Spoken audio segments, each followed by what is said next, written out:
લોક પ્રતિનિધિત્વ ધારાની જોગવાઈ મુજબ કોઈ અધિકારી કર્મચારી આ પ્રક્રિયામાં ખોટું કરે તો એની સામે પણ કાર્યવાહીની જોગવાઈ છે, ખોટી માહિતી આપે. અને આ ફોર્મ નંબર જે 7 ભરાયું છે એમાં નીચે એકરારનામું છે, એમાં સ્પષ્ટ લખ્યું છે કે આ જે એકરારનામું જો ખોટું કરીએ તો લોક પ્રતિનિધિત્વ અધિનિયમ 1950 ની કલમ 31 મુજબ 1 વર્ષ સુધીની સજા અથવા દંડની જોગવાઈ છે.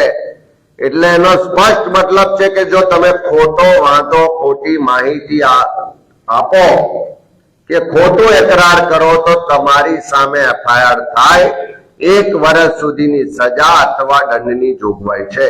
અને એ કરવી જોઈએ એવી માગણી એક પ્રમાણિત બીએલઓ જેણે પ્રમાણિકતાથી કામ કર્યું છે ને લોકશાહીમાં માને છે એવા વ્યક્તિએ લેખિત ચૂંટણી અધિકારીને મોકલી છે.